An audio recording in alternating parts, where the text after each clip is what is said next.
Welcome back. April is Autism Awareness Month, and there are hundreds of Kentuckians with autism. Today, we welcome Dr. Hazel Forsyth, a registered dietitian who's also done some autism research, and she joins us with some things about the latest approaches to autism therapy and treatment and how the Extension Service of the University of Kentucky is helping families who have someone with autism in their family. Thank you so much for being with us.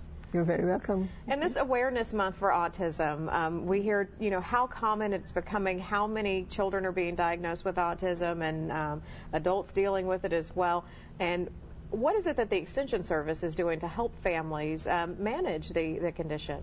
Well, for the last 7 or 8 years in the Department of Nutrition and Food Science, the Food and Consumer Sciences professionals have worked together with our researchers, because we've got a research team in the department that looks at autism, and we've worked together to look at how we can put together really relevant evidence-based information based on research for families. And so the extension specialists and extension agents in the 120 counties and the nutrition researchers in our department have put together lesson leader guides, lessons, fact sheets, informational promotions, so that families have a starting place to work with their kids with autism. Now, we were talking a little bit earlier before we came back from break about all of the research that's going on. There are so many different things that may have worked for some families, may not work for others. What's your advice on figuring out what's best for each individual and finding the proper approach with diet or treatment or therapy?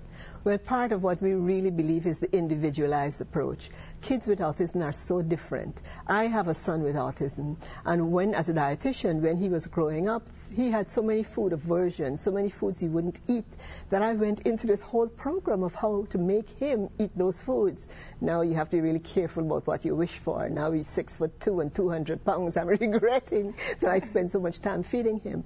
But it is the individual approach that works, because what works for one child doesn't work for another.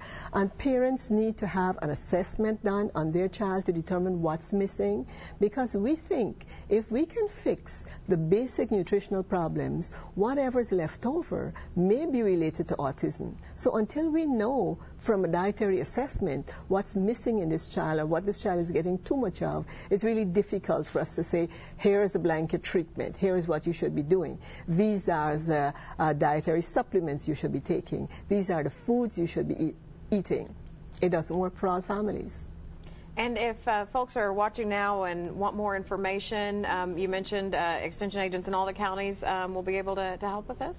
We're going to have that packet of information out to the agents. They'll be doing workshops and presentations. They'll be doing one-on-one interviews with families, one-on-one informational sessions, counseling sessions, so families have a good idea of what fits their lifestyle, their families, and their kids. Well, thank you so much for taking the time to share this important information with us, and good luck to you with your research and your son as well. Thank you. You're very welcome. We will be right back with a check of your forecast. Some much-needed rain is headed our way. How much will we get, and when is it coming? Meteorologist Jeff Cornish has those answers next.